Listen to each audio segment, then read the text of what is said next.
Hello മക്കളെ, എല്ലാവരും class 11 പഠനം ആരംഭിക്കാൻ വേണ്ടി പോകുന്നു. ക്ലാസ് 11 മാത്സിലെ ഒന്നാമത്തെ പാഠം സെറ്റ്സിലെ ഒന്നാമത്തെ ടോപ്പിക് റെപ്രസെൻറ്റേഷൻ ഓഫ് സെറ്റ്സ്. മൊത്തം നമുക്ക് 2 ways ആണ് നമുക്ക് സെറ്റ്സിനെ റെപ്രസെൻ്റ് ചെയ്യാൻ വേണ്ടി വരുന്നത്. ഒന്ന് സെറ്റ് ബിൽഡർ ഫോം, രണ്ട് റോസ്റ്റർ ഫോം. ഒരുപാട് മക്കൾക്ക് റോസ്റ്റർ ഫോമിൽ നിന്ന് സെറ്റ് ബിൽഡർ ഫോമിലെ കൺവേർഷൻ ഡിഫിക്കൽട്ടാണ്. തുറന്നു പറയാലോ, കുറച്ച് പണിയുണ്ട്. ആ കാണുന്ന ബുദ്ധിമുട്ട് ഇന്ന് നമ്മൾ മാറ്റാൻ വേണ്ടി പോകുന്നു. വളരെ സുഖമായിട്ട് നിങ്ങളുടെ ഈ കാണുന്ന വീഡിയോ മൊത്തമായിട്ട് കണ്ടുകൊണ്ട് എങ്ങനെയാണ് റോസ്റ്റർ ഫോമിൽ നിന്ന് സെറ്റ് ബിൽഡർ ഫോമിൽ കൺവേർട്ട് ചെയ്യാമെന്ന് ഫുള്ളി പഠിക്കാം. ഇന്ന് നമ്മൾ ആ കാണുന്ന ഡിഫിക്കൽറ്റി മാറ്റിയിരിക്കും. സ്കൂൾസിൽ ആരംഭിക്കാൻ വേണ്ടി പോകുന്നു. സൈറത്തിനകത്തുള്ള അഗ്നി ബാച്ചിൽ ആരംഭിച്ച് കഴിഞ്ഞിരിക്കുകയാണ്. അഗ്നി ബാച്ചിൽ അഡ്മിഷൻ എടുക്കാൻ വേണ്ടി താല്പര്യമുള്ള എല്ലാ മക്കളും എത്ര വേഗം വിളിക്കേണ്ട ഫോൺ നമ്പർ 9995400800. ഇപ്പോൾ തന്നെ ഫോൺ വിളിക്കുക, അഗ്നി ബാച്ചിൽ അഡ്മിഷൻ എടുക്കുക. 4999 മാത്രമാണ് നമുക്ക് അഗ്നി ബാച്ചിൻ്റെ ഫീസായിട്ട് വരുന്നത്. നമ്മൾ നേരെ പോകുന്നു മക്കളെ. ദി ഫസ്റ്റ് ക്വസ്റ്റ്യൻ, ഒറ്റ കാര്യം, 4999 it's not for 1 month, it's not for 1 subject, it's for 1 year. 1 year നിങ്ങൾക്ക് physics, chemistry, maths, biology, computer science ഈ വിഷയത്തിനാണ് നമ്മൾ ഇത്ര എമൗണ്ട്, അത് വളരെ വളരെ മോസ്റ്റ് അഫോർഡബിൾ എമൗണ്ട് പേ ചെയ്യാൻ വേണ്ടി പോകുന്നത്. It is 4999. എല്ലാ മക്കളും അതും കൂടി ഓർക്കുക. ആൻഡ് ഇതിലേക്ക് വരുന്നു, ക്വസ്റ്റ്യനിലേക്ക് വരുന്നു. നോക്കുമല്ലേ, ഇവിടെ ഒരു സെറ്റ് ഉണ്ട്. അതിനെ സെറ്റ് ബിൽഡർ ഫോമിലേക്ക് നമ്മൾ കൺവേർട്ട് ചെയ്യണം. എന്താ വരുന്നത്? 5 ഉണ്ട്, 25 ഉണ്ട്, 125 ഉണ്ട്, 625 ഉണ്ട്. അശാൻ എന്തോ ബന്ധമുണ്ടല്ലോ ഇവിടെ. 5, 25, 125, 625 എന്തോ ബന്ധം. ഈ കാണുന്നത് 25 എന്ന് പറയുമ്പോൾ നിങ്ങൾ മനസ്സിലേക്ക് ആദ്യം എന്താ പോകുന്നത് എന്ന് പറയാം. 25 എന്ന് കേൾക്കുമ്പോൾ അത് ഏതോ നമ്പറിൻ്റെ സ്ക്വയർ ആണെന്നറിയാം. It is 5 square. സോ ഇവൻ 5⁻1 ആണെന്നറിയാം, ഇവനോ 5 square ആണ്. ചോദ്യം 125 എത്തി നിൽക്കുമ്പോൾ നിങ്ങൾക്ക് വളരെ വ്യക്തമായിട്ട് പറയാൻ പറ്റും 125 ഇറ്റ് ഇസ് നത്തിങ് ബട്ട് 5 ക്യൂബാണ്. 5ൻ്റെ ക്യൂബാണ് നമുക്കെന്ത് 125. And 625 it is 5⁻4. സോ ഒന്നാമത്തെ ക്വസ്റ്റ്യനിൽ നമുക്ക് വളരെ വ്യക്തമായിട്ട് തന്നെ ഒരു ബന്ധം കിട്ടി. 5⁻1, 5⁻2, 5⁻3, 5⁻4. ഇവിടെ ഒരാൾ കോൺസ്റ്റൻ്റാണ്. ആരാ? ഒരിക്കലും മാറുന്നില്ല. ഈ കാണുന്ന റിലേഷനകത്ത് നമ്മൾ എഴുതുമ്പോൾ ഒരാൾ ഒരിക്കലും മാറുന്നില്ല. അതാരാ? താഴെ കിടക്കുന്ന 5. പക്ഷേ മേലുള്ളവനോ അത് വേരിയബിളാണ്, അത് മാറിക്കൊണ്ടിരിക്കും. ആദ്യം 1, പിന്നെ 2, പിന്നെ 3, അവസാനം 4 ഇങ്ങനെ മാറുന്നുണ്ട്.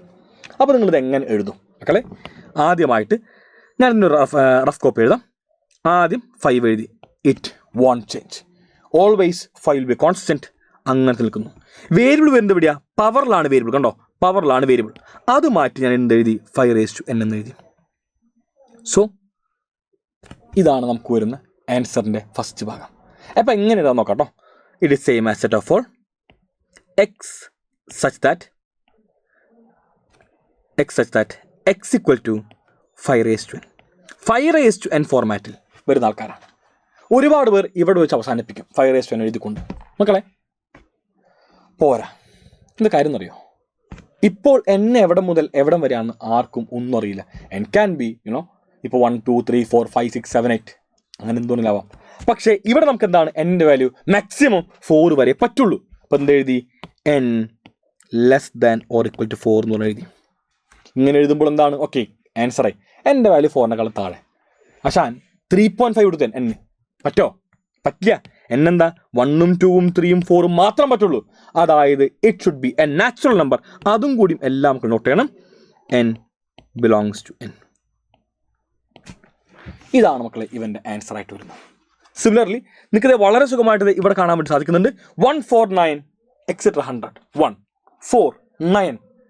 ഈ 4ഉം 9ഒക്കെ എന്തോ ഒരു ഐറ്റാണ്. അവനക്കറിയാം. ആലോചിക്കുക. 1 എന്ന് പറയുന്നത് ഏതിൻ്റെ സ്ക്വയറാ? 1ൻ്റെ സ്ക്വയറാ. 4 2ൻ്റെ സ്ക്വയറാ. 9 3ൻ്റെ സ്ക്വയറാ. എക്സെട്ര ഇവനെന്താ 10ൻ്റെ സ്ക്വയറാ. അത് 1 square, 2 square, 3 square, 4 square, 5 square, 6 square, 7 square, 8 square, 9 square, finally 10 square. അത് ഐറ്റം. അതായത് ഇവിടെ ഒരാൾ കോൺസ്റ്റൻ്റ് മാറുന്നില്ല. ആരാ മാറാത്ത? സ്ക്വയർ മാറുന്നില്ല. അപ്പം പവർ എന്താണ്? കോൺസ്റ്റൻ്റ് ആണ്. ആരാ മാറുന്നത്? ബേസ് മാറും. 1, 2 ആവും, 3 ആവും, 4 ആവും. So it is of the forms of n square. എന്താണ്? n സ്ക്വയറിൻ്റെ ഫോർമാറ്റിലാണ് അവൻ നിൽക്കുന്നത്.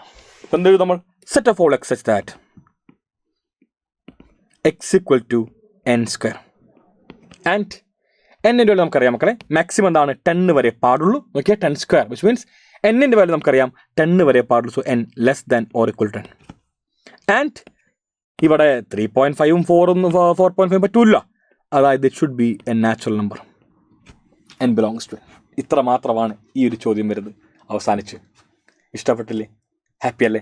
ഇതിലേക്ക് നീങ്ങുമ്പോൾ 2, 4, 6 എക്സെട്ര. 2, 4, 6 അടുത്താര 8 പിന്നെ 10, 12, 14.